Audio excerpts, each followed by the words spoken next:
Good morning, everyone. I'm Rebecca Vickers, and on behalf of the Florida Alcohol and Drug Abuse Association, welcome to today's webinar.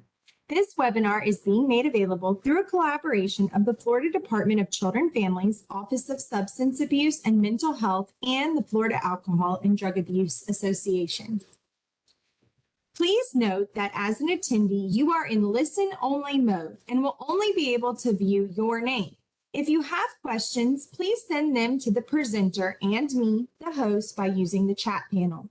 The button to open the panel is usually located in the lower right side of your monitor. Please use the chat panel to send any questions you may have as you think of them. The presenter will address questions as time permits. Our audio is broadcast through the internet to your computer. If you experience poor computer audio, there are a few options to try on screen right now, and these options will be posted in the chat panel. If you continue to experience poor audio through your computer, try rejoining the webinar and use the I will call in telephone option.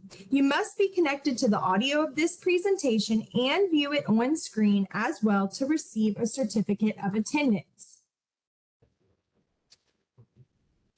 The recording and materials used in today's presentation will be available on the FATA website within 30 business days. To access the recording and PowerPoint, go to www.fata.org, then to our resource center, and then to our training library. FATA produces many webinars and workshops through the support of the Florida Department of Children and Families. To help participants track credits earned through attendance, we host an online community that provides a personalized digital journal where participants can maintain statements of credits for webinars and workshops taken through the Florida Alcohol and Drug Abuse Association. At the end of today's webinar, the web browser will direct everyone to an evaluation form on FATA's website. You will first need to register or sign into your account to complete the evaluation. Information you provide FATA as a part of registration remains confidential. Statements of credit will be posted 30 business days after the evaluation closes for persons completing the evaluation and attending the full webinar. Completing the evaluation is necessary to receive CE credits or to access your statement of credit. Please note that the evaluation will close midnight Friday, November 18th. Up to 2 continuing education credits are available for participating in today's webinar for persons licensed through the Board of Nursing, the Board of Clinical Social Work, Marriage and Family Therapy, and Mental Health Counseling, and for persons credentialed through the Florida Certification Board. If you are a licensed healthcare practitioner, be sure to include your Florida license numbers for reporting to CE Broker when you register for this webinar. If you are certified with the Florida Certification Board or licensed outside of the state of Florida, you do not need to provide your certification number when you register with our site. Please note that WebEx monitors arrivals and departures of attendees and provides a report upon completion of the event. We are not permitted to provide a certificate of attendance if you do not attend the entire webinar, and we are not permitted to provide partial CE credit.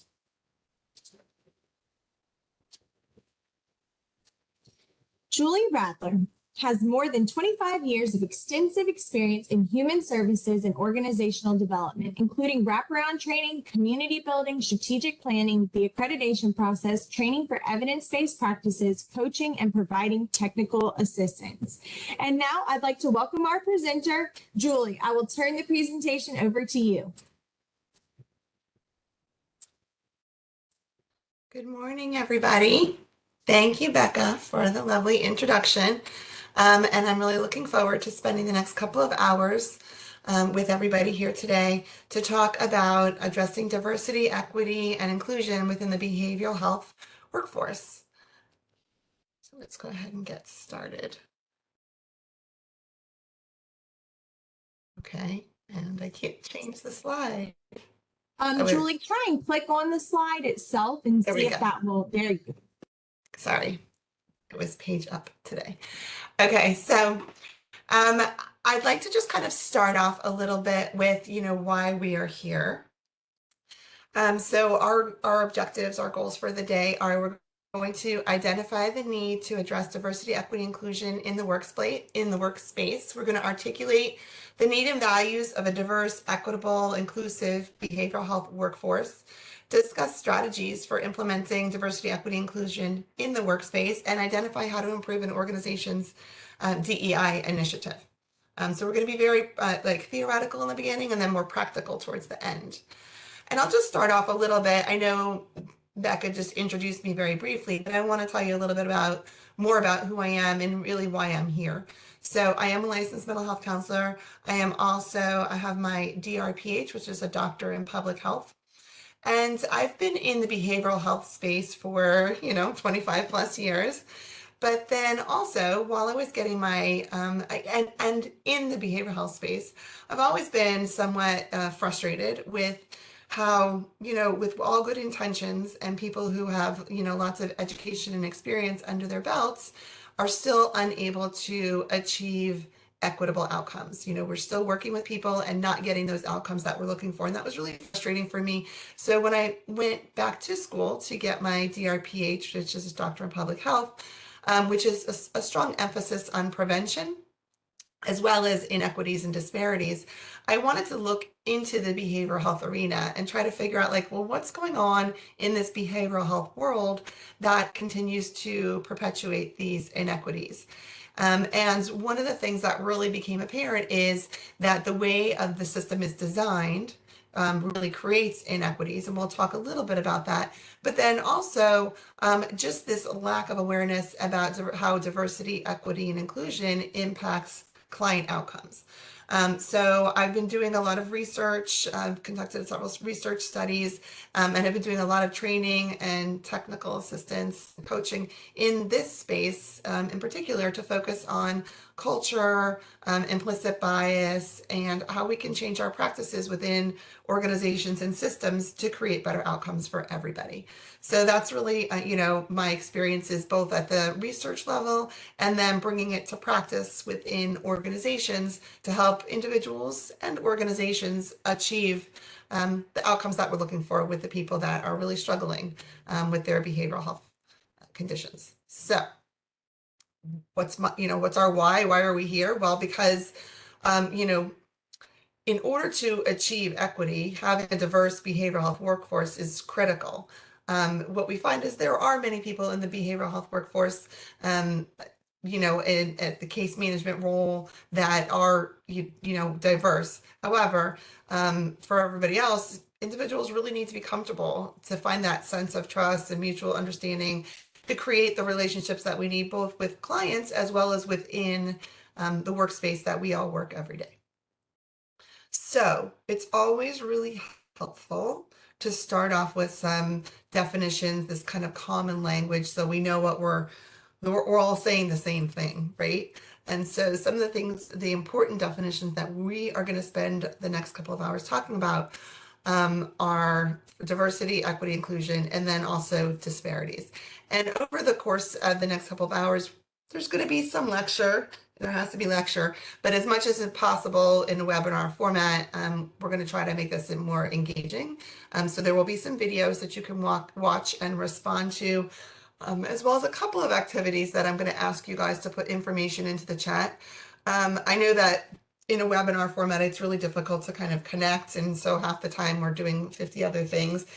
So I do try to keep people engaged through the chat. Any time, if you have something to say or something to add, please go ahead and put it into the chat. Not all the attendees can see what's put into the chat, but the presenter and panelists can see what's in the chat, and we will share that information with the rest of the larger group when you type something in, whether it's a question or something relevant.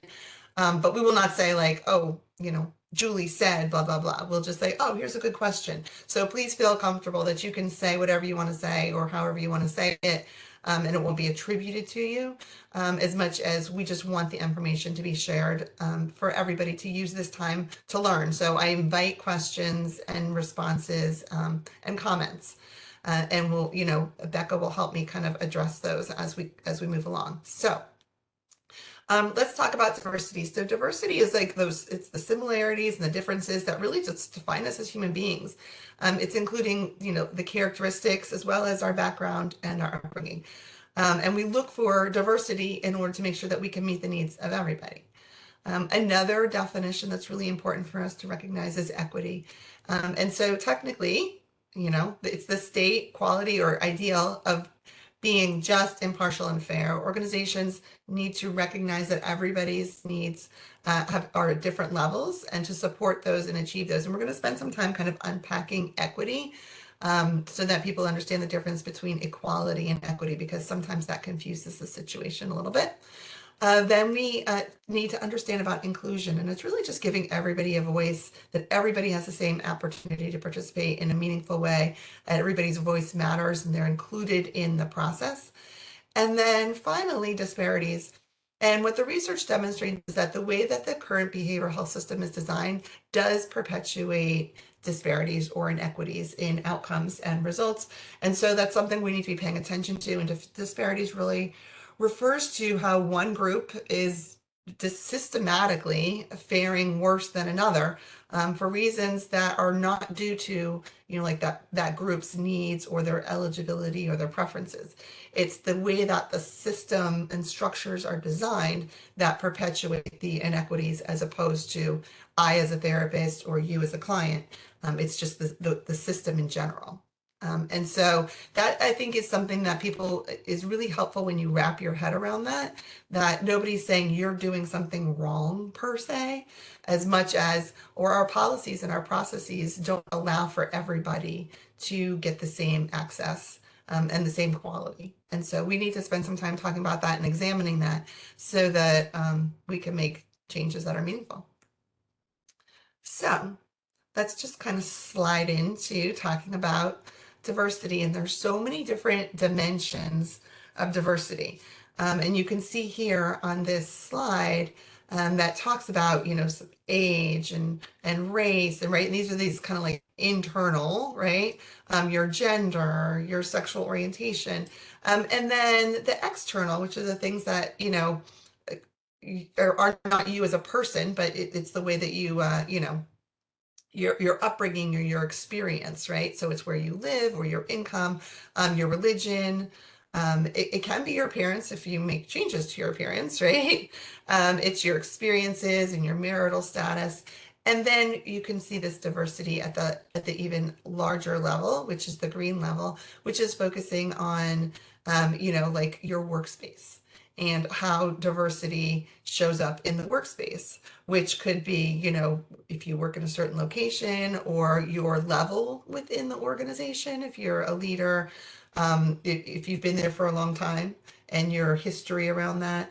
And so all of these different aspects make up the different dimensions, if you will, of diversity. And we have to recognize that we all show up in different ways with different strengths and needs, and that all of sometimes it makes it difficult, but it's more important to learn from each other and recognize how different people's experiences make them have an impact in a different way. I mean, if you just take one of them, let me just pick one, is like income. Okay, so if we're looking at an external dimension and we talk about income, well, does the amount of money that you make in your workspace change the way you show up for work? Of course it does.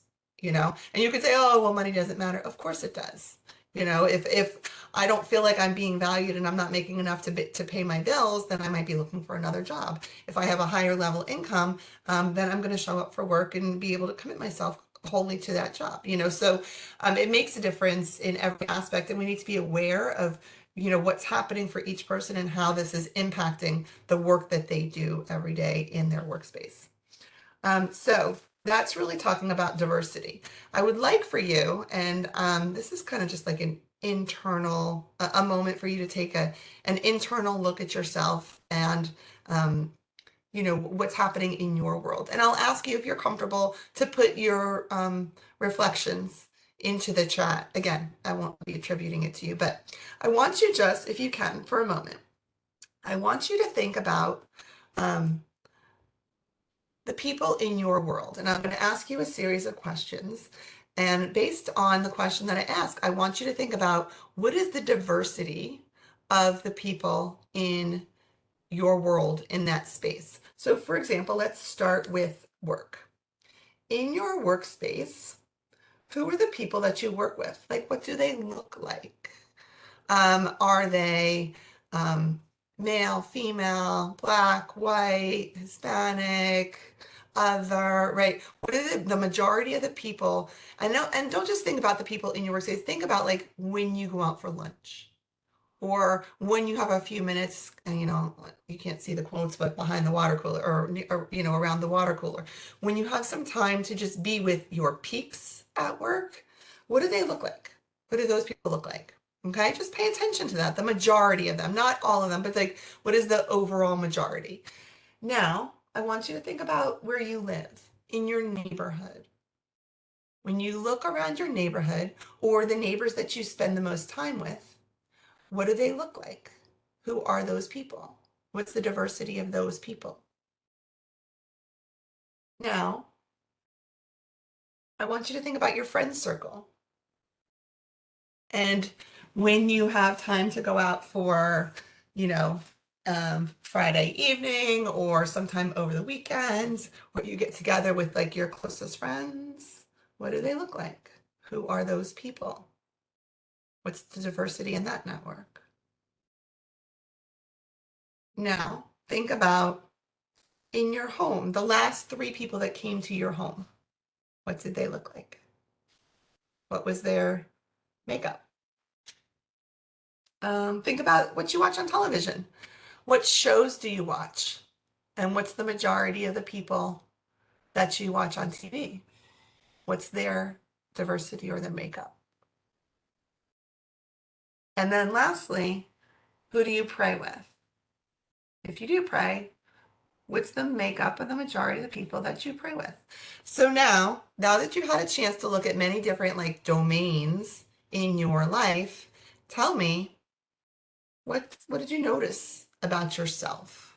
Is there something that you know that you became aware of? Okay, so let's see what's in the chat here. My chat's scrolling.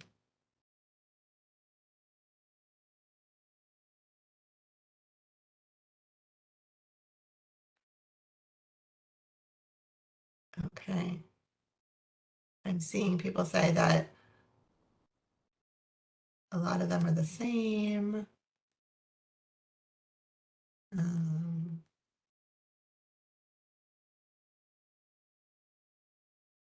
White female, mostly all white, mostly women, same religion, diverse at work, um, diverse at work, at home, among friends, diverse at work, diverse. Good job, you guys. All white, all Baptist, all lower income. Okay. So some are similar, some are the same. And this is really just a mostly female, black, female. So this again, thank you for sharing in the chat, mostly white, diverse. Okay, so we're a mixture. We're diverse. The responses are diverse. I think that it's important for you to realize. Thank you for sharing in the chat. But this is important for you guys to realize because honestly, if you answered the question and you had an aha moment where you were kind of like, wait a second, everybody I hang out with looks exactly like me or is similar to me, well, then maybe this is an opportunity for you to say like, hey, maybe I should focus on creating a little diversity in my world. The more you spend time with people who don't look like you, the more you learn about how other people experience the world. And that's really important. If you think about the people that we're trying to work with every day, whether it's, our coworkers or our clients, the more we're exposed to, the more likely we are to be, to recognize that other people experience the world differently. And when we're exposed to everybody who looks like us, then we don't really stretch ourselves and we don't learn something new. So I feel like that's a really important lesson. The first time I did this activity, and I was thinking like, oh yeah, I'm pretty diverse. And then when I really looked at myself and looked at my circles, not so diverse, and so it was an area where I said, okay, it's time for me to work on this a little bit. And I've really, paid attention and been very intentional about trying to create some more space in my life for that. So I encourage you to do the same in the interest of learning how other people experience this world. It's a beautiful thing. Thank you for guys for participating. Okay, so now we spent some time talking about diversity. Now we're going to watch a video and talk a little bit about equity.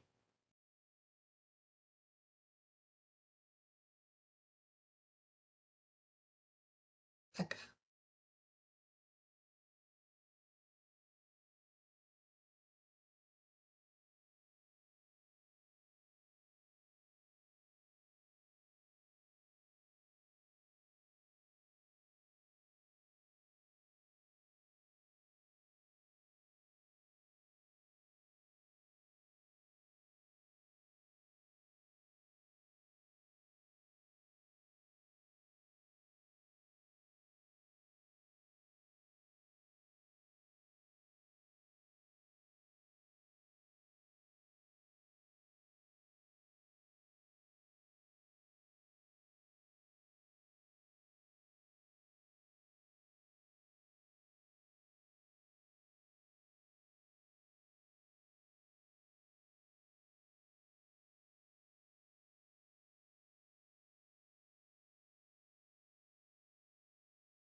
Okay, excellent. So, yeah, please, I appreciate the comments in the chat. Love the graphic. We're going to look at that's an amazing graphic. I'm going to show you another one that's equally as good. And that's just off of YouTube. You guys will have the link because you have the PowerPoint. So, you're welcome to use any of the material that is presented here today, because it will help people kind of understand what it is that we're talking about. So now let's look at it from a little bit of a different perspective. Similar, but this is kind of a different way of looking at it. So you see on the bottom left-hand corner, there's numbers in this chart. So the first one is inequality, right? And what do we notice here? We notice that, you guys can put into the chat, we notice that there's two people on the bottom, same size. On the left-hand side, the tree is kind of going over towards the left.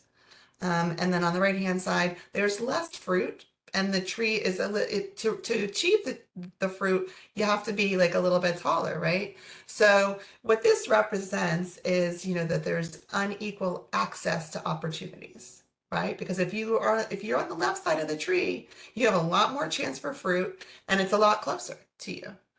So there's a chance you're going to get the fruit. On the right side, it's a little bit more challenging. And when we think about our systems, we have to recognize that there is inequality in our systems. Some people have access. If you think about our clients, per se, in the behavioral health system, if you have transportation, you have a lot more access to services, right? Because you can come and go. It's easy to get there. You can do after hours if you want. You don't have to take several buses to get to an appointment. If you don't have access to transportation, it's a little bit harder. You're more like on the person that's on the right side of the tree. And so we have to pay attention to that. Now let's move over to number 2, which is the equality side. So if we give both people a ladder, right, and it's the exact same size ladder, right, you see that the person on the left now is able to get fruit, right? And the person's bag is full of fruit because they're just able to pick the fruit. On the right side, they got the same size ladder, but they still can't reach the fruit. Still can't get to it, even though it's all equal. So when you hear people say, well, it should be equal across the board, right? If I have access to this, somebody else has access to it. It's their fault if they can't get it. Is it the person on the right-hand side's fault that they can't get the fruit? It's not their fault. They got the same thing as the other. They're exactly the same as the other, but they don't have the same access. And that's what people really struggle with when we talk about equality. Like, it should be the same across the board. Everybody gets the same thing. And we want that because in our minds, that makes sense. But when there are structures in the way of everybody getting the same thing, having access to the same benefits, then it doesn't seem fair, right? So that's when you hear people talking about equity. So what equity really means is that we have custom tools to help us address any of the inequalities that exist, right? So on number 3 in the equity slide, you see that, the person on the left-hand side who has more access to more fruit has the same small ladder, and they still have a full bag full of fruit, right? They're still able to pick all the fruit. But on the right-hand side, the person got a higher ladder, which then gave them access to more of the fruit that they didn't have access to before. Now, some people are going to stop at this slide and go, well, that's not fair. The person on the right side got a higher ladder, right? And then if you think about that, right, and you think about some of the policies, that are in place, if you just think about, like when we say like equal opportunity type policies, everybody gets the same thing.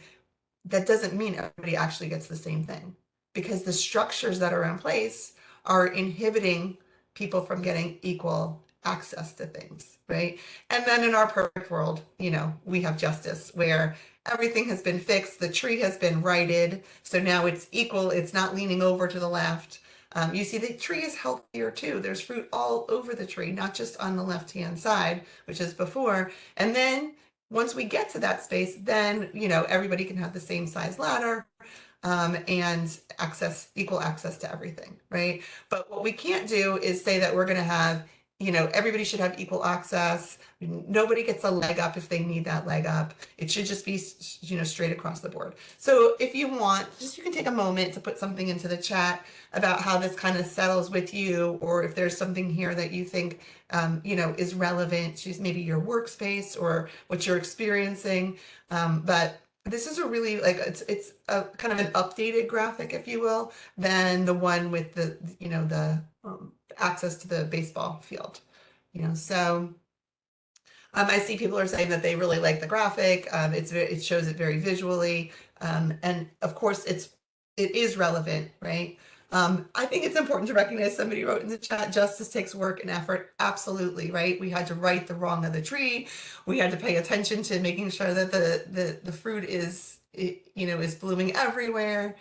And so I think that this is important for us to recognize. If we're trying to create an equitable organization, we have to be thinking about these things in every aspect that we do. Okay, so thank you guys for participating in the chat too. There's lots of stuff going in here. So again, this is right off of YouTube, so you can pull it down. So we've talked about diversity, we've talked about equity. Now let's talk about inclusion. Okay, so inclusion really is, we're creating this, everybody feels that their voice is heard, right? So the climate that we create to help organizations and individuals benefit and participate, right? So there's this sense of belonging. People feel respected, valued, seen for who they are, and that not only are we listening to their voice, but they actually have a seat at the table. And that's really important. I think in the behavioral health industry, for a long time, through say like Harvard accreditation or JCAHO, there's been this, okay, well, you need to have people with lived experience on your board. And typically it's like one person or two people, and that's it. I think that's probably changed with COVID, because I think more people are recognizing that, mental health is a spectrum. And so in the past, though, there's been like a seat at the table for one person, and how much is that person's voice heard? And so what we really want to make sure is that everybody feels that they have an equal opportunity to say whatever they want to say, and they're included in decisions that will benefit both themselves as well as everybody else. And so we strive for diversity, equity, and inclusion within our workspaces. So let's talk about why. Why do we need to have this diversity, equity, and inclusion in our workspace? So in the chart on the left, it speaks to the racial leadership gap, right? And so this is what we're looking at on the left-hand side is the percentage of people of color, right? So 10%, and this is not just behavioral health, this is human services. 10% of CEOs are people of color, whereas 39% of the workforce are people of color. And then I would ask you, if anybody knows the demographics of their organization, in your organization, what percentage of the leadership, are people of color? What percentage of the people who work with clients are people of color? And what percentage of the clients that you work with are persons of color? And if you have that information readily available, then good on you. That's fantastic. Most organizations haven't gotten to that level of tracking data that way, which is really important. Thank you. Some people are putting some stats in the chat, which is amazing. So the next chart tracks the percentage of each population. Sorry, there's a pop-up on my computer.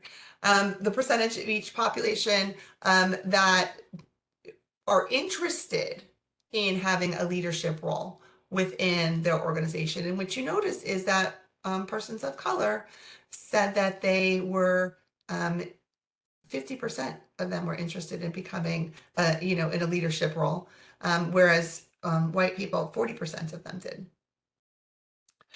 So I don't have statistics specifically for Hispanic, but I can write that down. Somebody asked a question. So I can write that down as a question and try to get back with you on that.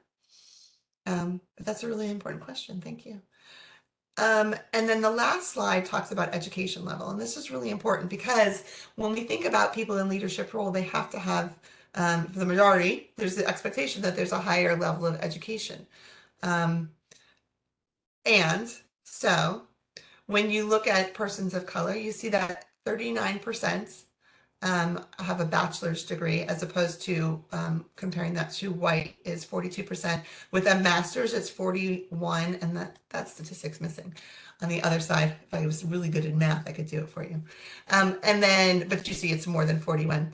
And then on for a terminal degree, which is, you know, your PhD or MD or JD, you see that persons of color is 9%, and white is 7%, which is exciting, right? But so you have to, what this kind of says is that in order to be in a leadership role, you need to have those higher level degrees, and not everybody has access to that. And if you want to break it down even further, that in order to be CEO as a person of color, you need to have that. You're more likely to get that CEO position when you do have that terminal degree, compared to somebody who's white. So this is important to recognize that there's discrepancies here, right? Which we want to pay attention to, because you'll see how this leads into bias.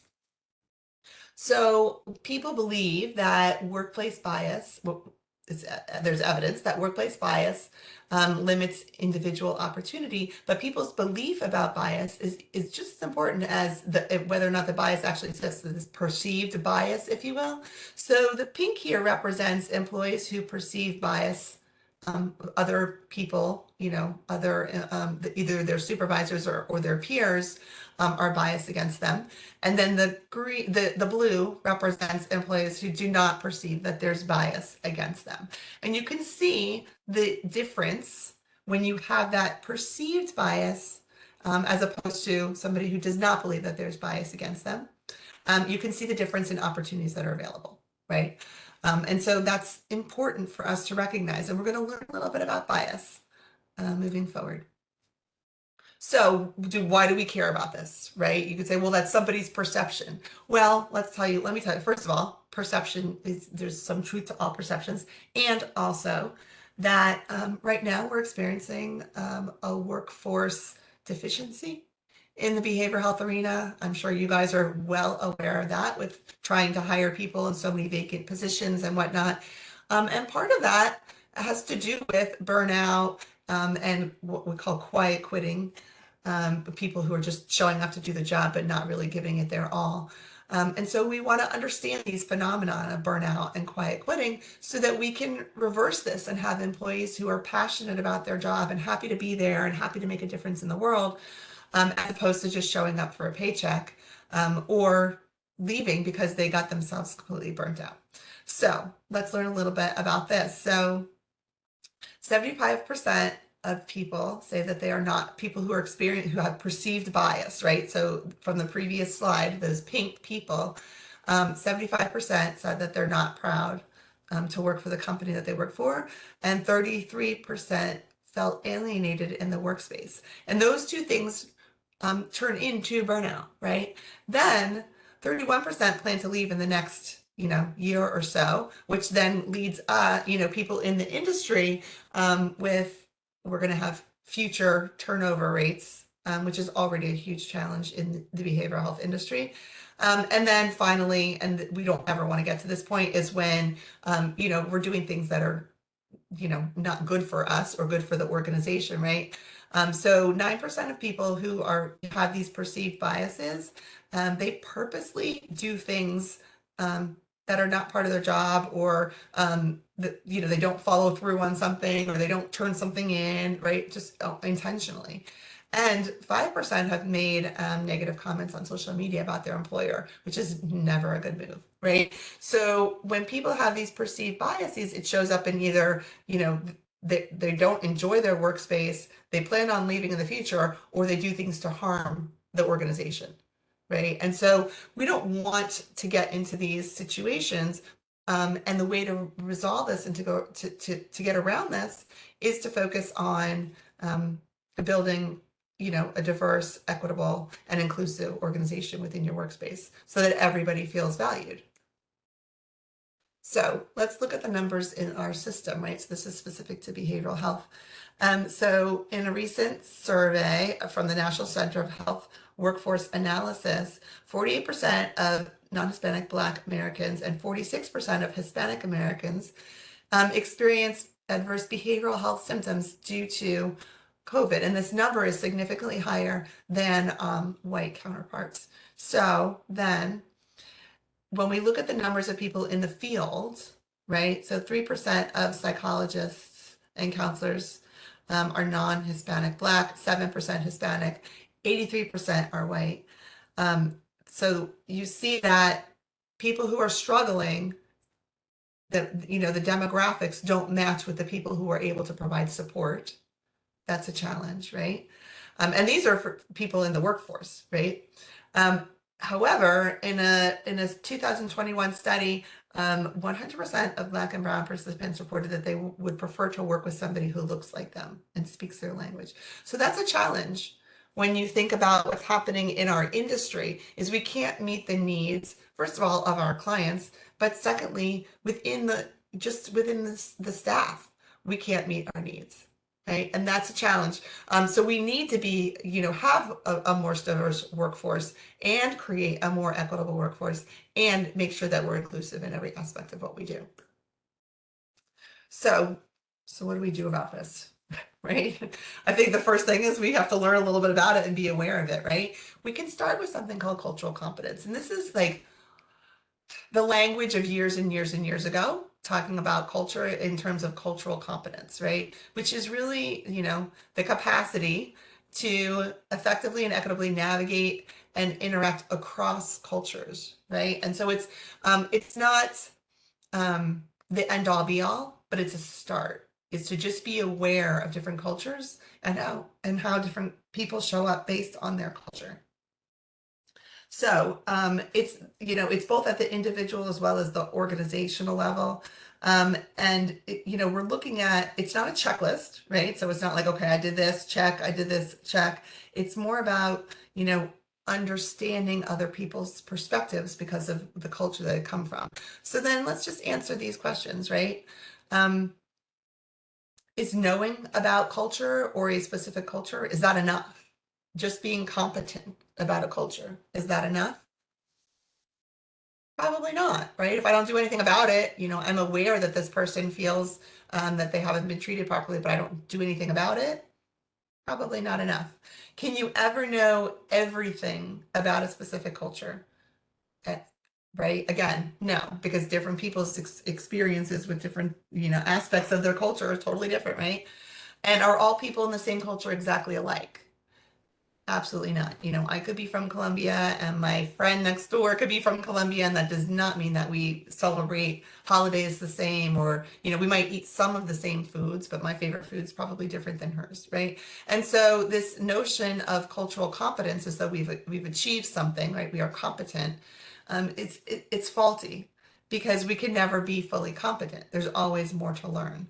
And so we really need to figure out, like, how does culture show up and how do we journey on that to learn how to do things better and different, to meet people where they're at, and understand what's important to them. So let's learn about where culture shows up. So, it shows up in the way that people act, the things that they say, how they dress, what they eat, how they behave, the things that the people that they surround themselves with, or the artifacts that they surround themselves with. In their office spaces or in their homes, right? So that's what we can see about culture. And I'm sure you've seen this iceberg. You're going to see it a couple of times over, over the next hour and a half or whatever, hour and 15 minutes left. But so when we're trying to understand culture, we can see what we see, but that's just the tip of the iceberg. What we don't see are, the values that people have, right? You don't know that I'm a family person by the way I look or dress necessarily, right? Or you don't know that I, really value, if somebody really values their religion. You might see a cross on the wall or a star on the wall or, a prayer mat, but you don't know that necessarily. By a person, you just see the evidence of it around them, right? And so our values are things that we don't see, but also make up our culture. And then we have to recognize that there are these underlying assumptions, and these assumptions are kind of like where our values came from. Like what, like so it's the ancestors or what happened in the past, the experiences. So if you think about enslaved people in the U.S., that's deeply buried foundation for why perhaps there's not trust in medical professionals, because years and years and years ago, though not so many years ago, Tuskegee happens. And, because of that, the African American community does not trust, the medical community in some respects, right? And you saw that show up recently or in the last couple of years with vaccinations, because of COVID. And that comes from these underlying experiences and the foundations that were grounded in research from 30 years ago, 40 years ago, 50 years ago, and more. So where else does this show up? Where else does culture show up, right? Well, it shows up in invisible history, which we just spoke of briefly, different experiences, the disparate treatment that people receive, and the disparities and disproportionalities in, say, like income. If you think about, say, like the probation system or the juvenile justice system, there's disproportionate number of Black and brown individuals in jails. And when you think about who's the largest behavioral health treatment provider in the nation, it's the prison system, right? So is it that people of color get their treatment in the prison system more than they do out in society? We have to look at that and pay attention to those statistics and create more equitable practices, because arguably, I don't know if anybody here works in the prison system, but do you think that the behavioral health services that are offered in the prison system are the same as the behavioral health services that are offered through a private behavioral health provider, that any one of you guys provide out in the real world? Probably not the same, right? And so then we wonder, how is that going to perpetuate itself, right? So we have to be paying attention to these things when we're talking about creating a more inclusive, diverse, and equitable practice. So looking at this slide here, I just want to kind of like for a moment talk a little bit about some of the structures that are created, that we need to be paying attention to when we're talking about where these inequities come from, right? So it happens at the individual level, right? And I think most people get stuck here, is they say, like, you're saying that I am, whether it's consciously or unconsciously, you're saying that I'm not treating everybody equally or equitably, right? And that's an individual personal belief.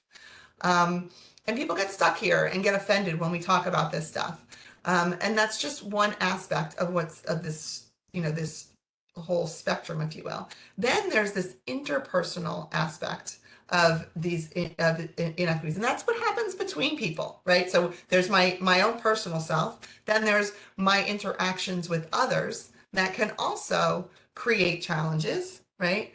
And then finally, there's this institutional or structural and organizational level where our policies and our practices that are set up create these inequities, right? And so we have to recognize that when somebody says, let's talk about diversity, equity, inclusion, yes, I do need to learn about my own personal bias. But in order to create a more equitable organization, and thus the services that are offered within the organization, it's more about changing policies and practices than it is about changing individual people. It's not either or, it's both and, right? Because you can have somebody who has absolutely no self-awareness that that people other than them view the world differently, and then when they go to implement the policy, they're not going to do it effectively because they don't have this self-awareness. But I could also be a person who is very well aware of diversity, equity, inclusion, and still come across policies that prohibit me from treating everybody equitably. All right, so it's not either or, it's really both and we have to look at it from that perspective, that we have to make changes across the spectrum, not just in one way or the other. So we're going to talk a little bit about the individual level, and then by the end of today, we're going to talk about the organizational and the system level. So let's talk about this individual stuff. Okay, and we're going to watch a video, and after the video, we could do some chat.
Okay, so any thoughts about that? What comes to mind when you're thinking about that? Yeah, powerful. So, I mean, we're talking, I've been talking a lot about, race, ethnicity, and whatnot.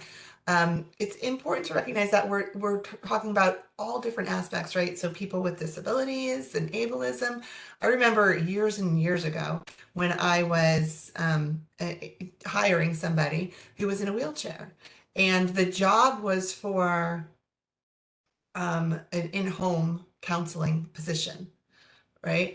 And so when she and I sat down and really talked about like the details of the job, you think about you go into somebody's home and they don't have a ramp, if you're in the field, and she was amazing, right? She was like it was an amazing therapist.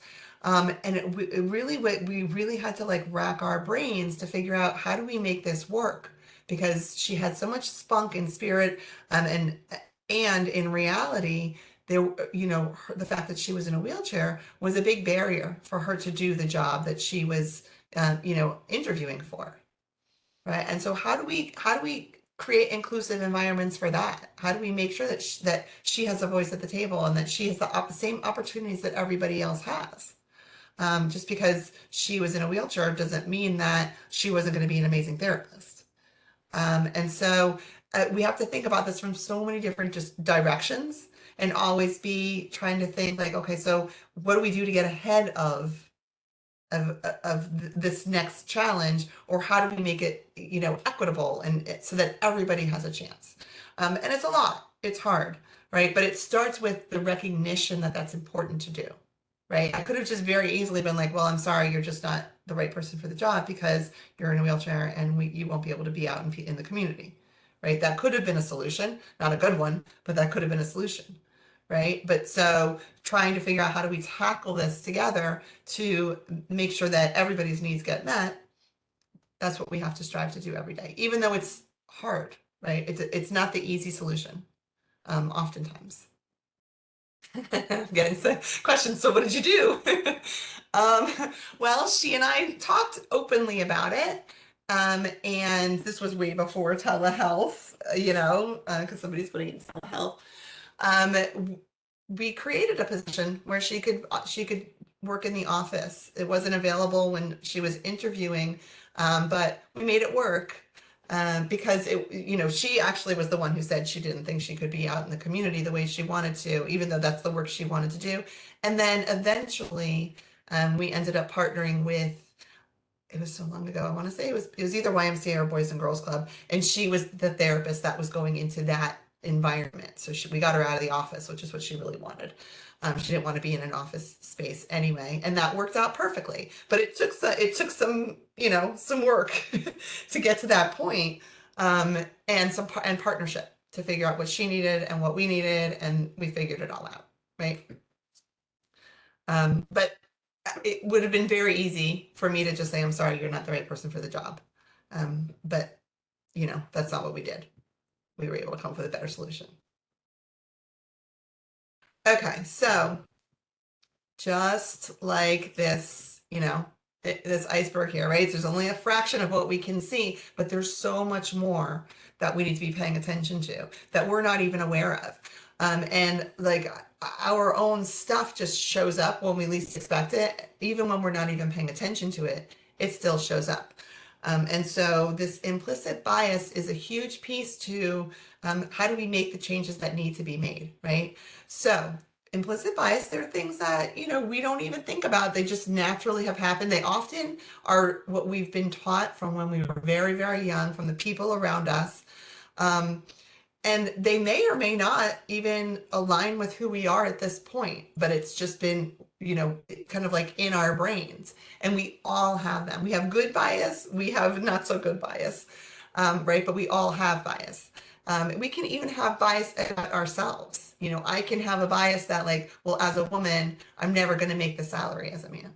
I could just have that bias. And when I have that thinking, it's probably going to come true, right? I won't ever strive to get those higher level jobs, just because I believe I have my own beliefs about what it is, right? So, being aware of your bias is, um, the first step. And so we're going to watch another video about that.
Okay, so how'd you do in that little test that he did?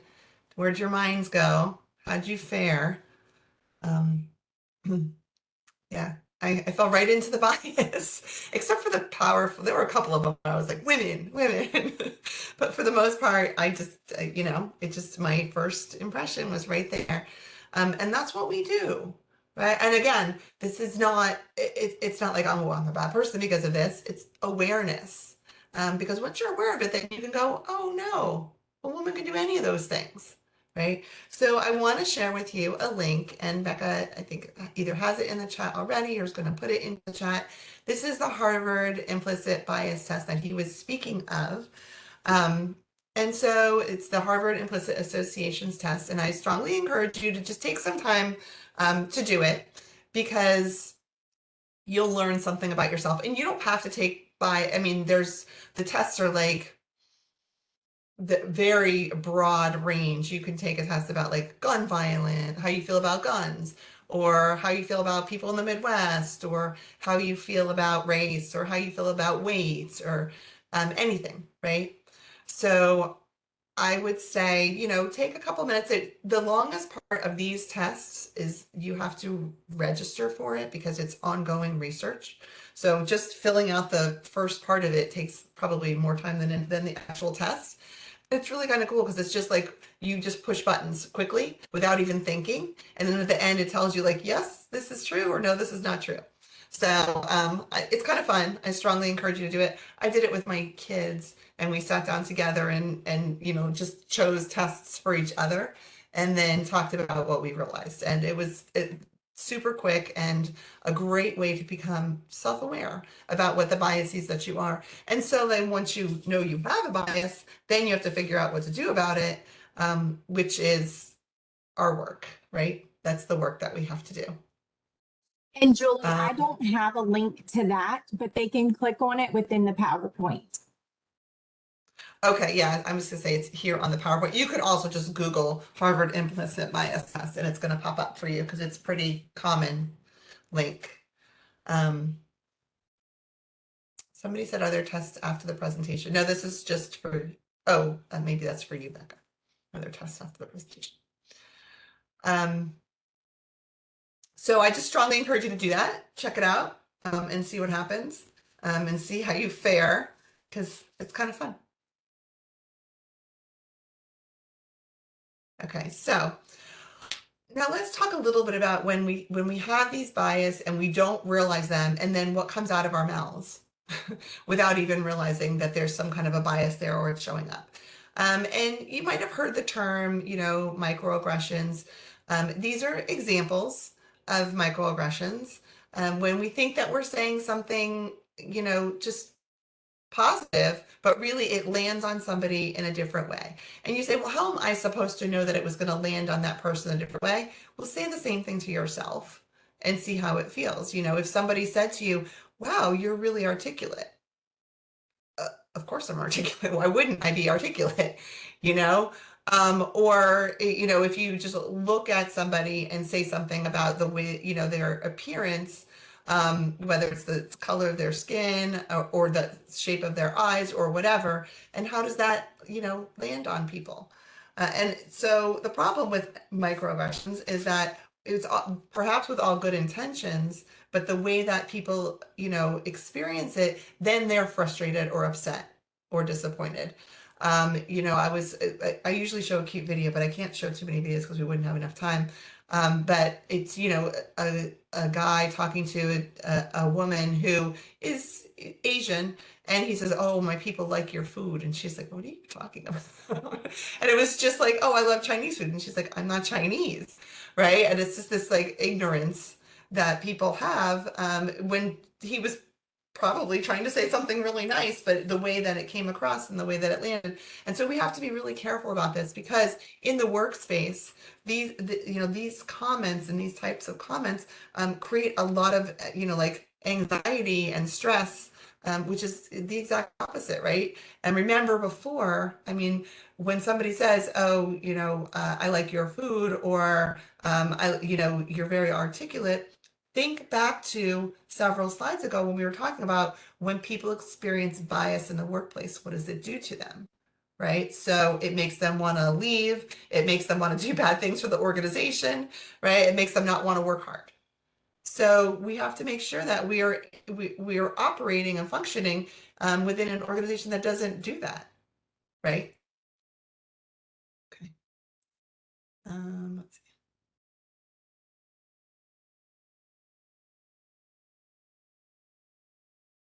PC. I'm not sure. Somebody's putting something into the chat. I'm gonna hang on to that. Maybe we can chat separately. So what do we do about it? Oh, you're asking for what are some appropriate ways to say some of those things? Let's see. I don't know that we'll be able to do this, but being biracial doesn't make me what? Okay, so let's talk about dark skin. You're really pretty for a dark skin girl. Well, so I don't know, in the workspace, I don't know that it's necessary to say you're really pretty. Um, right? Or just, yeah, to ask the question. So you're Chinese, right? As opposed to you're Chinese, right? As saying, what's your heritage, or what's your nationality? Where does your family come from? What's your ancestry, right? And just a very open-ended kind of way, as opposed to like putting my own beliefs onto somebody. That might be, you're really pretty, period. Okay. Even so, in the workspace, I don't know that it's necessary to mention something like that. It could make somebody uncomfortable, I guess. We do have to be careful about what we say. And that's one of the things that I think people get frustrated when we're talking about diversity, equity, inclusion is like, I feel like I have to watch every word that I say. You don't have to watch every word that you say, but you have to think about what's appropriate to say in the workspace or not. You know, I mean, you could say, I like the outfit that you're wearing, or you look nice today, or something to that effect. Um, so what are we going to do about it? The first one is our own self-awareness, right? So I have to be aware of my own bias. So I know when it's popping up, when those things are coming out of into my brain and sometimes out of my mouth. That's the first one, right? So practice something called perspective taking, which is really, and you guys in the therapeutic world, it's understanding what the other person might be thinking or feeling, right? How does that land on somebody? How does that make them feel? Explore the way that people communicate with each other, right? This group, what's happening inside groups, and making sure that we're doing this in a way that's respectful of everybody. And then practice counter stereotypical examples. So if I think that, I can't think of an example right now, but if I think that something is specific to, let me go back to those microaggressions and see if I can come up with one of them. Oh, sorry. I'm sorry. Okay, so if somebody says like, okay, so you're Chinese, right? So what would be the complete opposite is not making any assumptions and to just say like, okay, so tell me where you come, where's your family come from? Or, what's your family of origin? Or, what's your ancestry? So the exact opposite of what you might say, which is labeling somebody as opposed to just a very open question. Um, so what we really want to do is we want to show up with this kind of like cultural lens, right? To be aware of our own cultural assumptions, our own values, our own biases, and then try to understand how others, experience this world, and how things that people say to them might impact them. I mentioned in the beginning that when I did that connections assessment for myself, I realized that I don't have a lot of really diverse, I didn't have a lot of really diverse friends. So I've intentionally spent time with people from different cultures. And now some of my really closest friends are, Black, brown, Hispanic, like, many different cultures. And now when I'm with a friend, um, I'm thinking of an example that, recently happened, and I'm sitting there with my Black friend, and somebody said something, and I was just like, ouch. And she's like, yeah, right. You felt that, didn't you?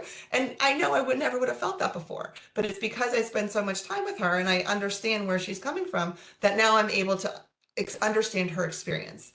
And then being who I am, then I'm able to say to, the person, who said the somewhat offensive comment, like, maybe you want to say that differently because that really, I know you didn't mean this, but this is what it sounded like, or this is what it felt like.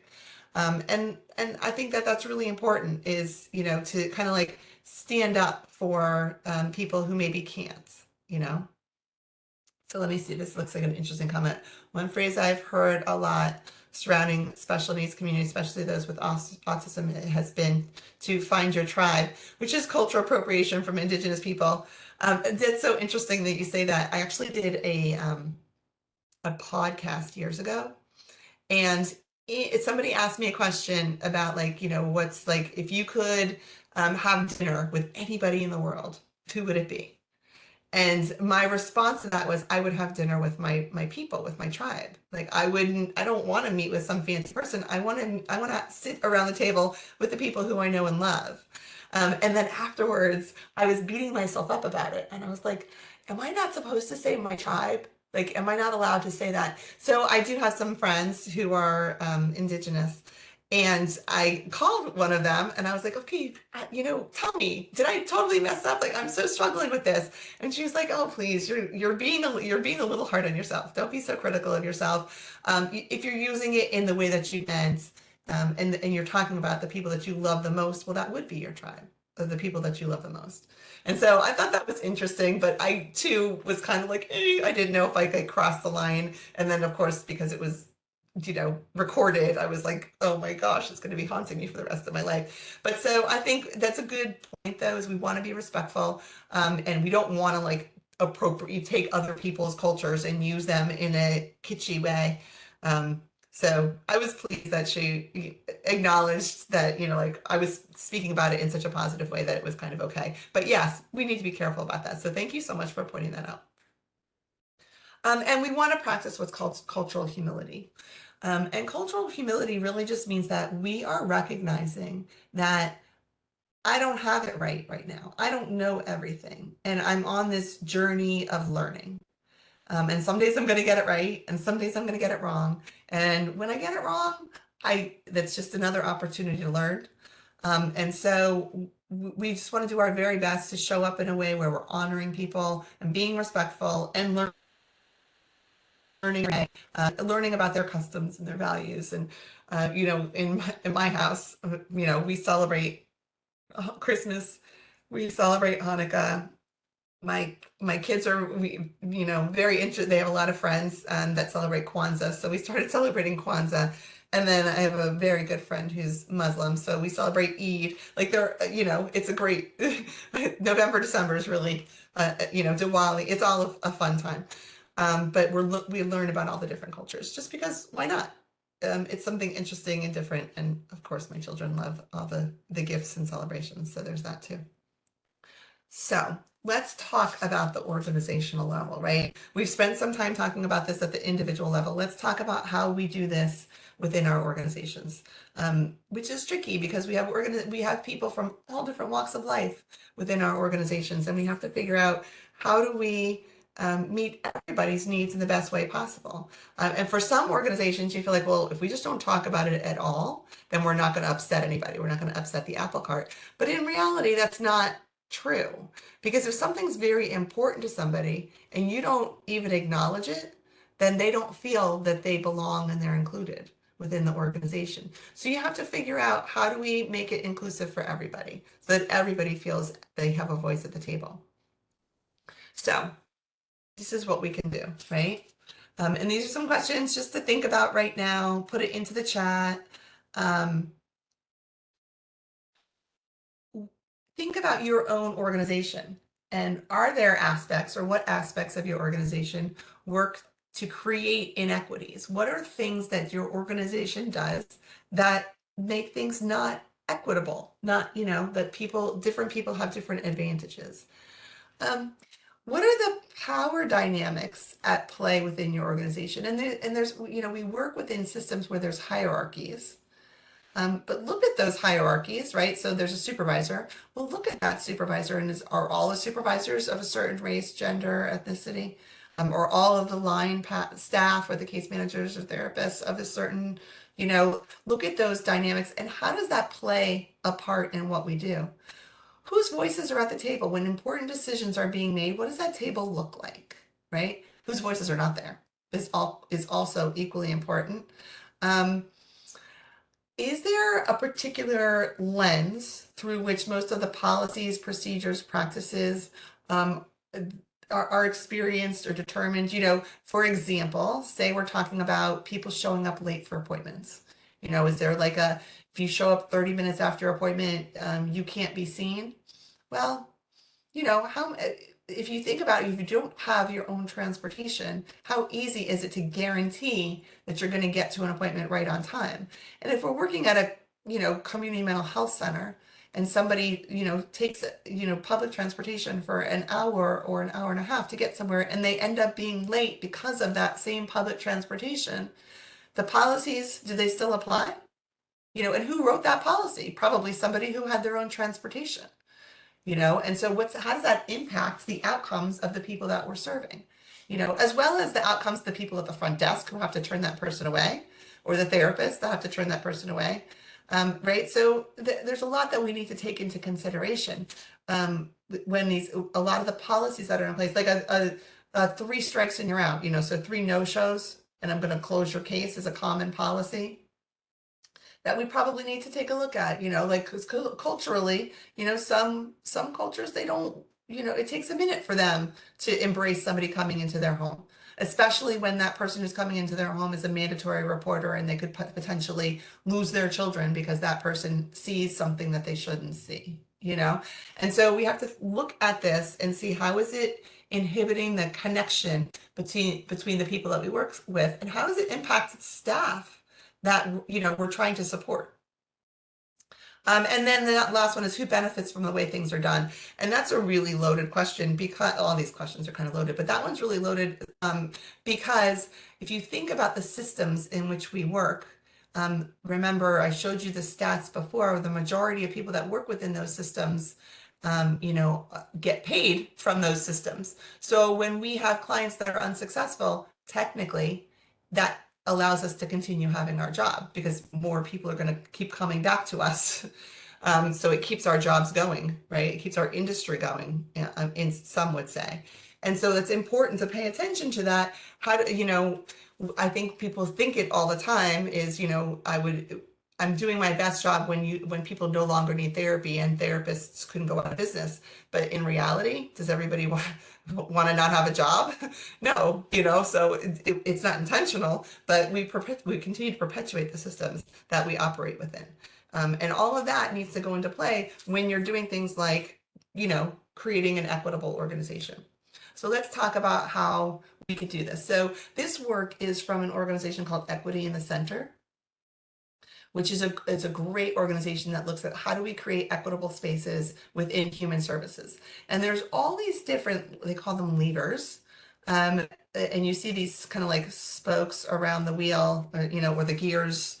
And we're not going to talk about all of them. I just chose one, organizational culture one, to walk you through. But I invite you, and you have this information in the chat. Again, you can just Google Equity in the Center.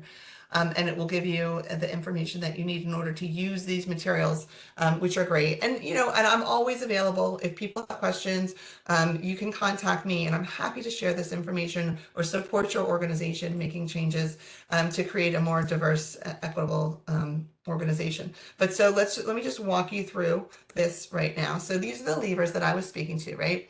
So, and you have to pay attention to each one of these important aspects of organizations in order to make truly equitable change, right? So senior leaders absolutely play a role. Managers absolutely play a role. Board of directors, huge. The community at large, right? If you're creating what's called a learning environment, like, remember that cultural humility, which is we're always continuing to learn. Looking at data and paying attention to what the numbers say. When I asked you early on, what are the demographics of your executive leadership? What are the demographics of your staff? What are the demographics of the people that you work with?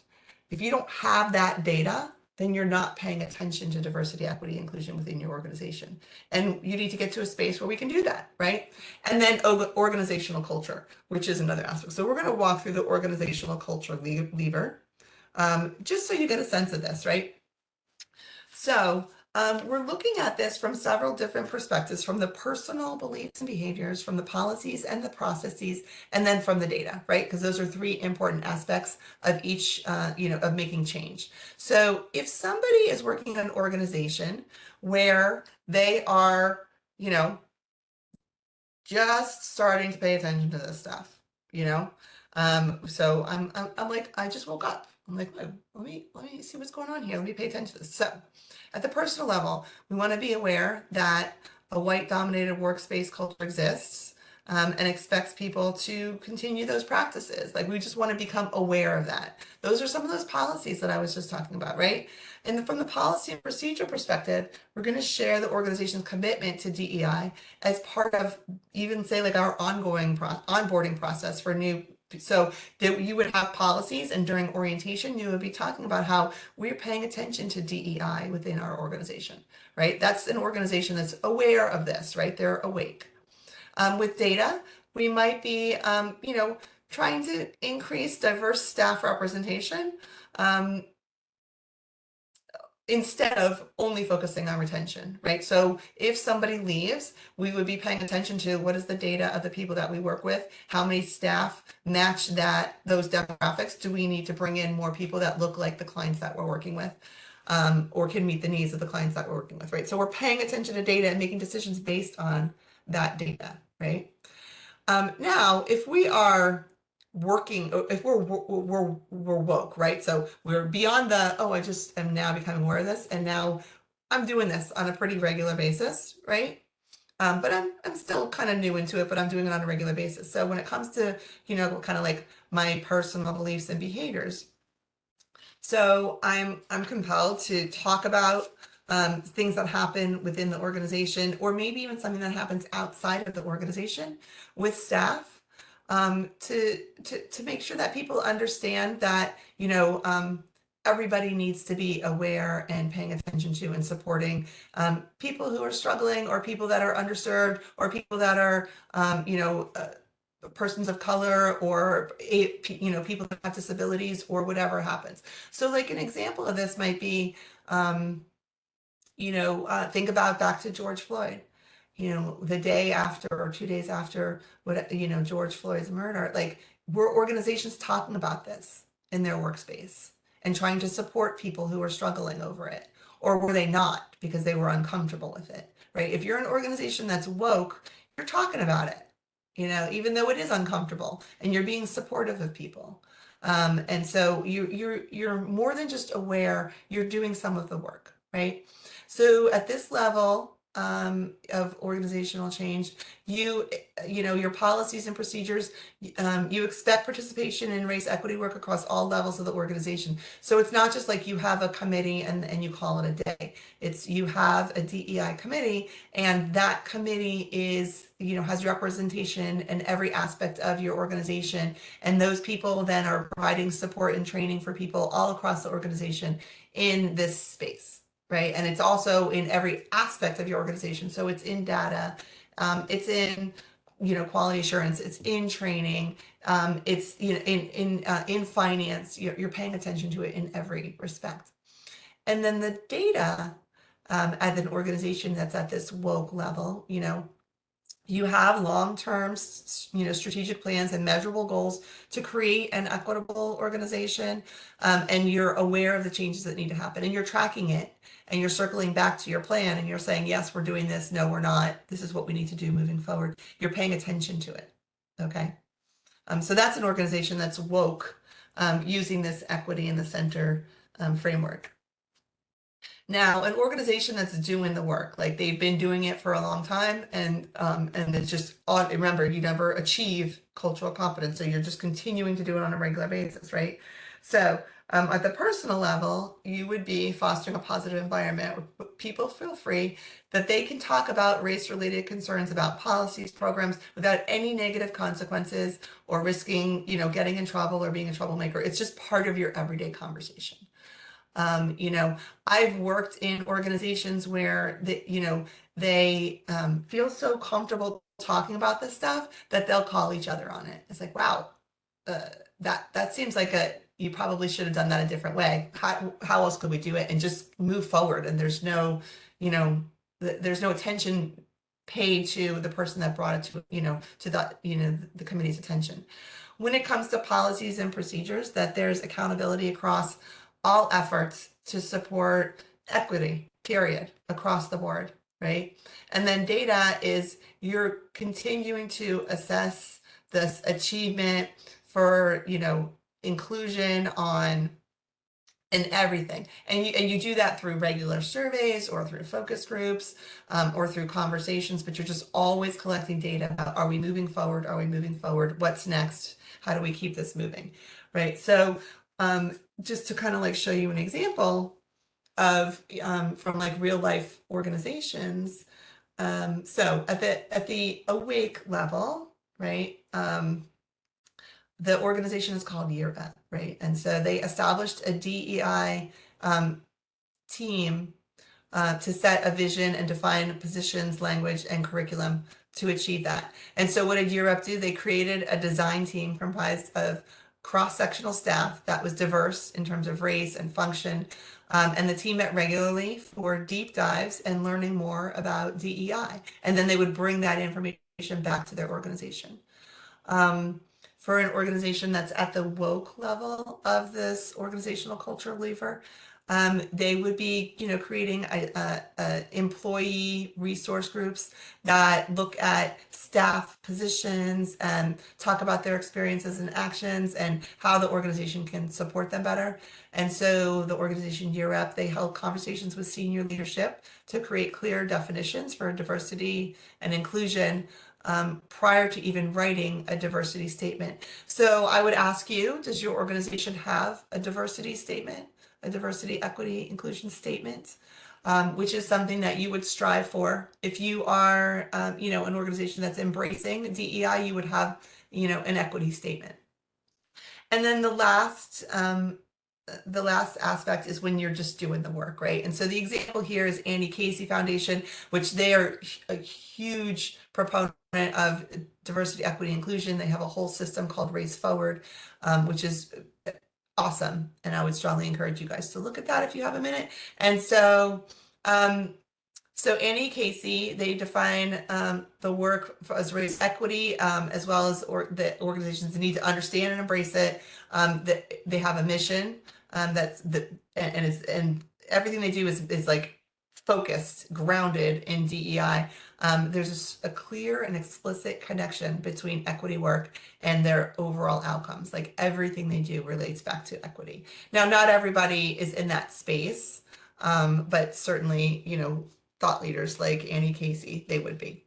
So, I encourage you to kind of like pay attention to this, because what we really need to be looking at, if you will, is this information woven into the fabric of your organization, or do you just have a work group that meets once a month, and so if you would take a moment and you can put into the chat, again, not going to call anybody out, but put into the chat where you think your organization is at with this right now. And before we end today, I'm going to share with you an example of what an organization in the state of Florida has done, like a sample organization has done. But I'd like to know, just based on what I've just said, where do you feel like your organizations are at in this space?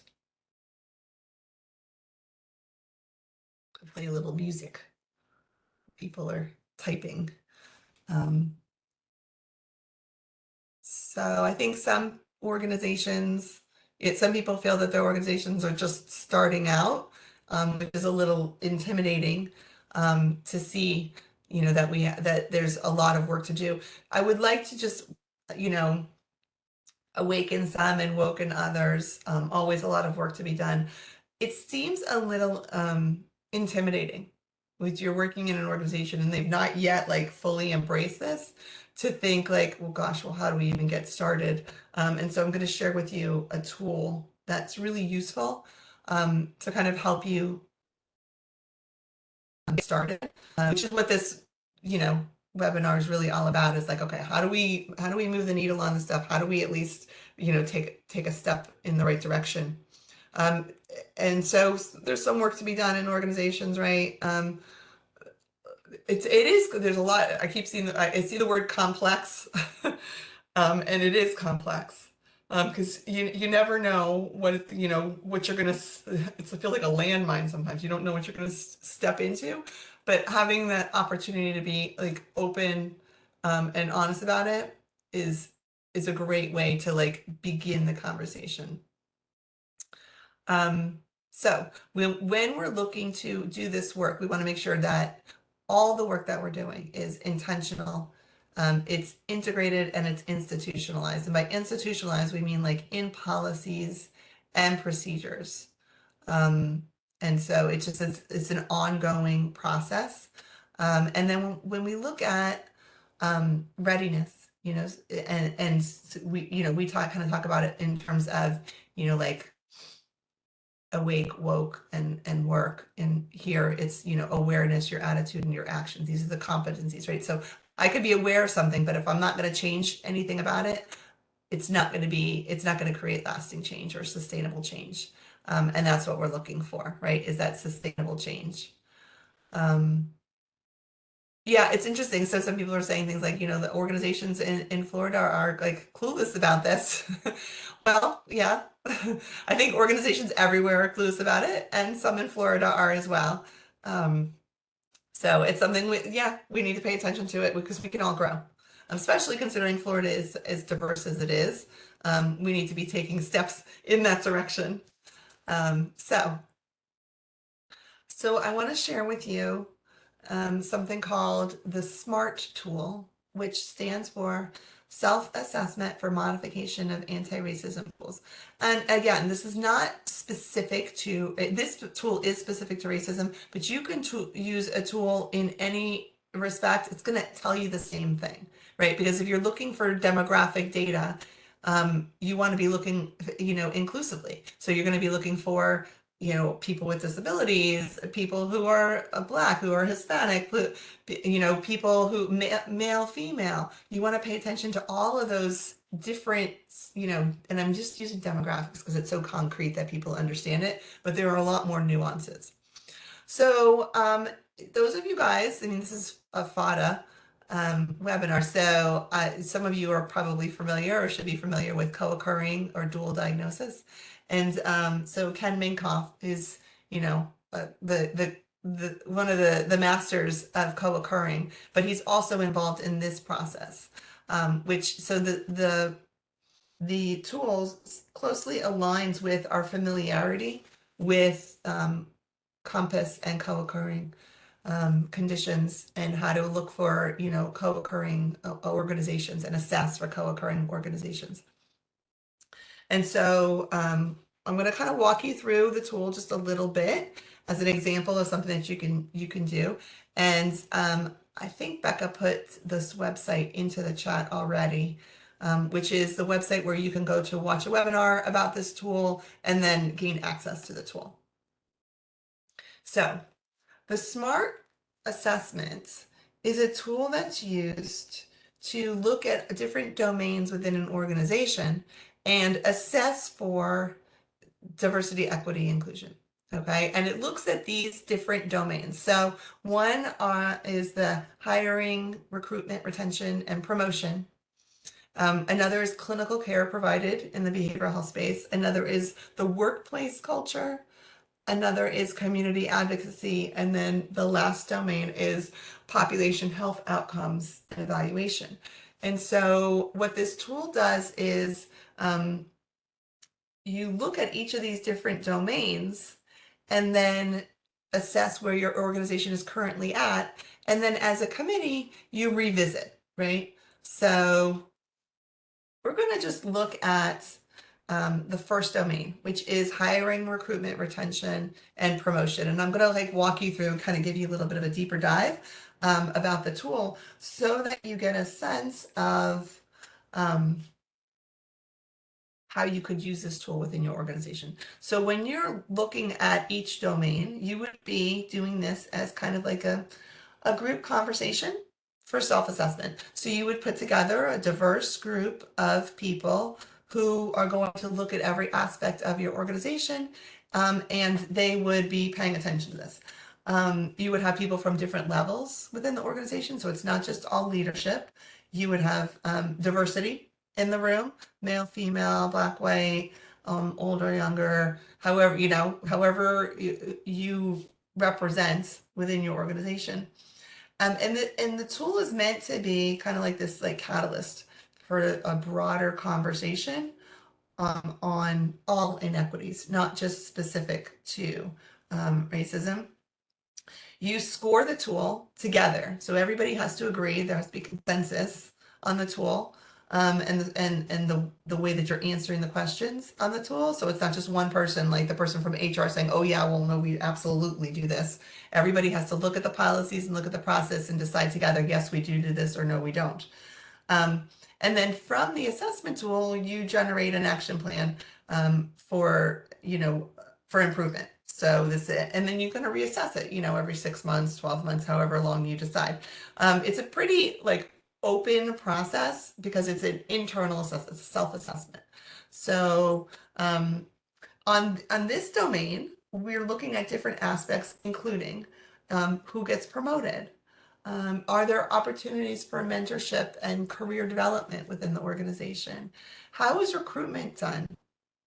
The hiring practices, retention practices, and then disciplinary action practices.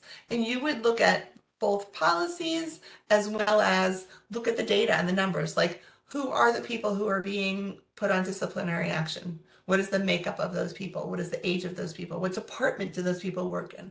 Right? And you want to be looking for trends so that you can say, okay, we need to do some training with this particular branch or this particular department so that we can create a more equitable organization. So now I'm going to break it down even further and show you actual questions on the assessment so you can see if you think this is something that you might be interested in doing.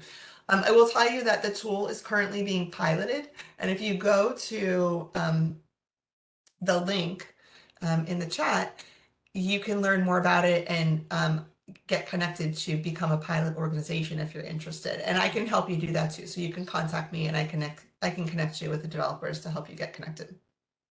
So something that might happen during the promotion domain, or you might be looking at during the promotion domain, the promotion aspect of domain 1, hiring, recruitment, retention, promotion, you would ask the question, to what extent does your organization track racial disparities in promotion practices? So do we track time of promotion, percentage of employees receiving promotion at any given period of time?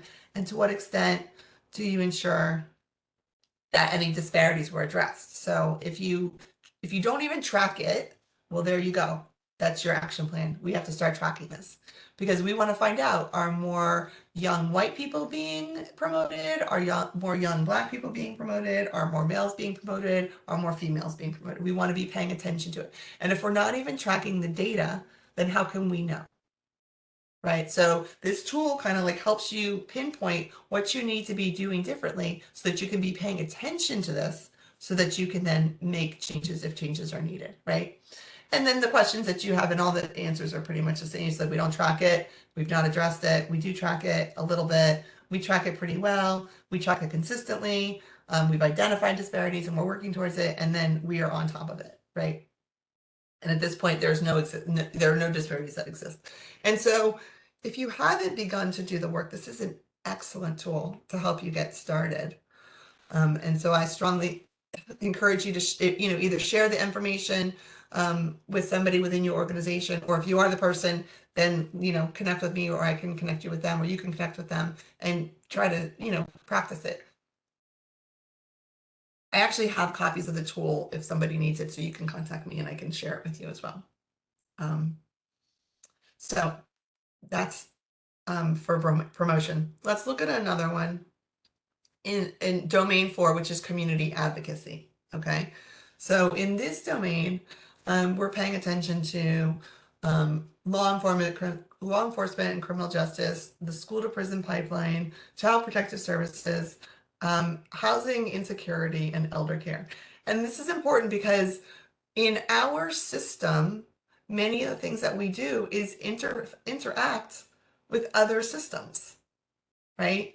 And that's the problem, is we have no control over other systems, but we have control over tracking the data related to how those systems interact with our clients. We can pay attention to that so that we can then share that information, with those other systems, or correct for it within our system. So the sample question that I chose for this one is involvement with law enforcement and criminal justice system.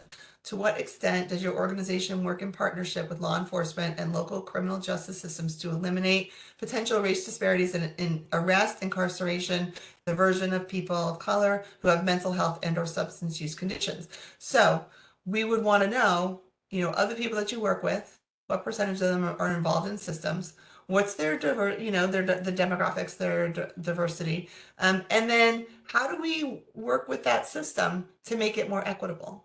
Right. So we want this, it's complicated. And this is just one question. So you can see there's a lot of work to do here, but there's a lot of really good work to do here. And I think it would be really valuable as a community mental health center if you were able to then turn to the police, in your area and say, hey, you know what? I'm just making up a number right now. 90% of the people that you guys bring to us are Black. Or 90% of the people that you guys bring to us are under the age of 30 and female. That's relevant, right? And that information would be something that we would want to be paying attention to and figure out how do we do this differently. And we're not responsible for other systems, but if nobody's tracking the data, then we're never going to move forward, right? Okay, so one more. And this is outcomes focused on program evaluation. So here we're looking for health outcomes and functional outcomes. And so I just chose a functional outcome. So to what extent does your organization track disparities in functional outcomes, employment, homelessness, graduation, or recidivism to work or eliminate such disparities? Now, we might be tracking some of this in terms of, our clients that how many of our clients get employed, or how many of our youth graduate, or how many homeless people are we working with these days? But are we tracking the demographics within this? Of the people that get employed, what do the demographics look like? Of the children that graduate, the people that we work with that graduate from high school, what are the demographics of the kids that are successful versus the kids that don't, right?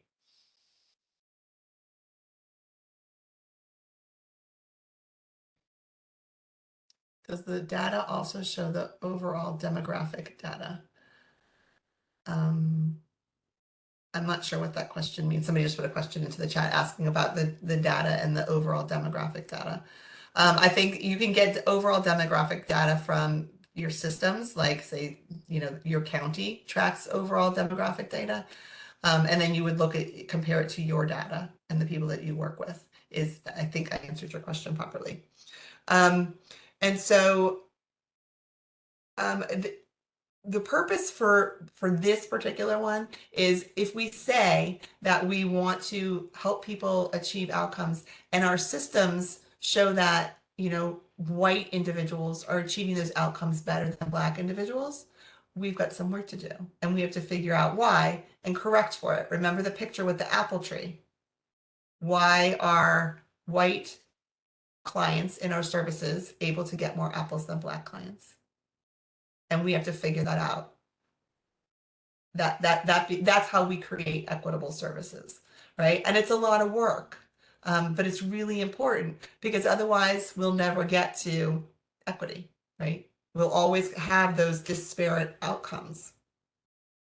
And so I strongly encourage you to use tools like this or this tool. And some of you have put into the chat that you would like a copy of the tool. I have to figure out how to get that information later. So here's an example of what your organization can do, right? This is just a local community mental health center that I've done some work with. You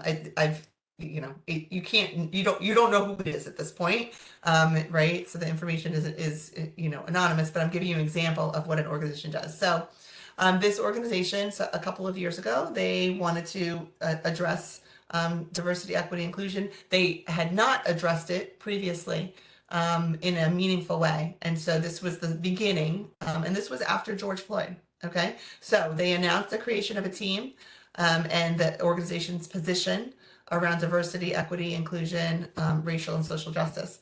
They solicited volunteers to join the team and looked for a team that was a cross-section, taking into account demographics, race, age, job function, geographic representation around the county. Okay, so they created their own internal team. That team then created a mission statement and guiding principles. And they, in the beginning, used an outside consultant to do an organizational assessment. Now, I just gave you an example of a free organizational assessment. So you wouldn't necessarily need to do that, but that tool that I just shared with you is new That's why it's still in the pilot phase. So it wasn't available when this organization created this process. Then what they did is they worked with their committee and their team members to really talk about like what's their why, what do they really want to accomplish, right? And then they shared the assessment results from the external consultant, as well as the team, to talk about the objective, the purpose, and the goals of the committee, what their committee is going to be doing. They did a demographic survey to all staff. And then based on that, they shared a timeline of tasks and accomplishments, because we have to celebrate the strengths in what people are doing too. And they include all staff in shared initiatives. So all non-direct staff were trained in mental health first aid, because this is a mental health organization. And then they also incorporated efforts with trauma-informed care, to train as many staff as possible in both trauma-informed care and mental health first aid. So they started off with kind of some just leveling the playing field in terms of how to work with all clients, regardless of what they look like, if they've experienced trauma, and how to make sure that all of the people that are doing things like, answering phones and people at the front desk understand mental health first aid and how to work with people with mental health conditions. And that's where they started. So it doesn't have to be like rocket science, right? You can build the car as you're driving it with this work, but just getting started is, half the battle. So let's talk about what your organization can do. You can, take this, both in individual as well as an organizational inventory, which is really important, is figure out what's our starting point. What do we have? What's the work that we have to do? So an organizational inventory might be like the SMART goal. Look at your system and your organizational policies, and something like the SMART tool would help you do that. Identify champions to create your committee, if you will. Apply an equity lens to policy and advocacy, and then advocate for co-creation in changing, both within the organization as well as externally. And so, we have a lot of work to do, but I think it's important for us to then talk about like, so what is your commitment to this, and I'd like to just take a moment and ask you to put information into the chat as we're kind of like finishing up here today. It's like what is your commitment? So at the individual level, what will I change based on what I learned from today? Or at the interpersonal level, what will I do differently to better meet the needs of my coworkers? At the organizational level, how can I bring this information back to make changes within my organization? Or at the structural level, the big level, is that what will I do to make changes across systems or in communities to impact the greater good? And I would welcome anybody to put any of this information into the chat in terms of like, what is your commitment? Because that's really where it all starts. You can come to this training and learn a lot, and hopefully have been entertained, and you guys participated lovely. But then what? Like, what's the next step? And I think that that's the really important piece of all of this, is like, what is it that we're going to do next to move the process forward? So some people are saying, yes, I could definitely bring this information back to my workspace. You have the PowerPoint, you have access to the materials. I'm definitely here to support you. And I'm going to share a slide that has, like my contact information on there. So you can contact me if you have questions, or there's some way that I can support you. Bring it to my management, begin the self-inventory. Just by starting and doing the Harvard test, you're beginning the process. Or sit down with your staff and do that, as individuals, we're going to keep evolving. Like, you can absolutely share the PowerPoint with people within your organization. I strongly encourage you to do that as well.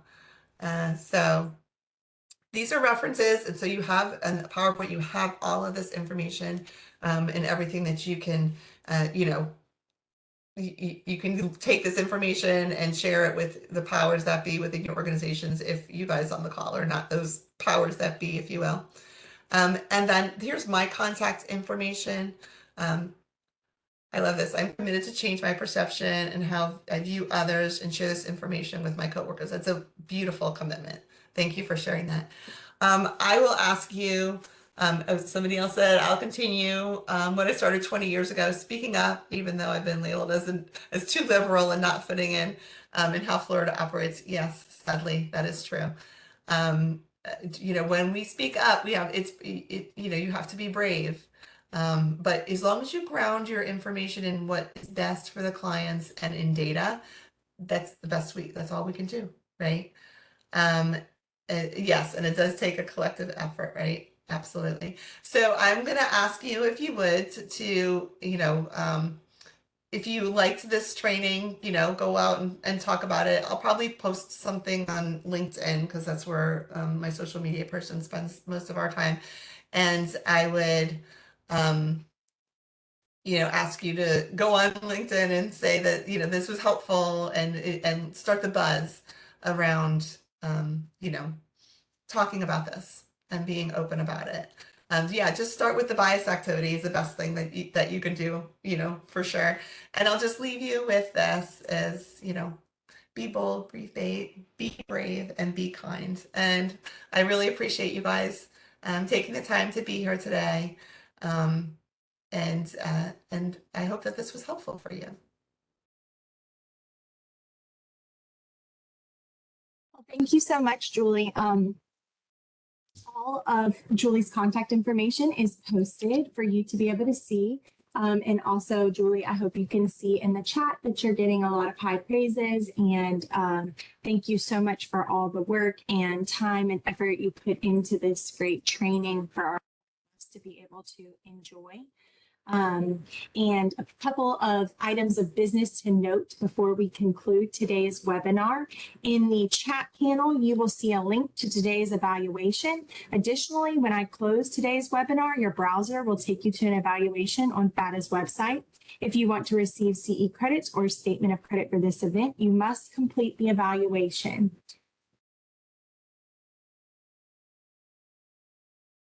You'll be prompted to register or sign in to complete the evaluation. You can register as a visitor at no cost. For CEs to be reported to CE Broker for Florida licensed healthcare practitioners, you must have provided an accurate Florida Department of License health prefix and number when you signed up for this webinar. After you register or sign in, you will be directed onward to the evaluation. You must use the same email address you used today when you registered for this webinar, and what you have in your FATA profile, they have to match. This is the only way to connect your attendance with your profile. You will get a second opportunity to complete the evaluation through a follow-up email later today. The evaluation will close midnight, Friday, November 18th. We do not email statements of credit. Instead, after we verify attendance and completion of the evaluation, a statement of credit will be generated as a journal entry within your profile 30 business days after the evaluation closes. Thank you all again for participating in today's webinar. We'd also like to recognize and especially thank the Florida Department of Children and Families Office of Substance Abuse and Mental Health for funding today's education. Thank you all and have a great, wonderful day. And once again, please remember the evaluation will close Friday, November 18th. Thank you.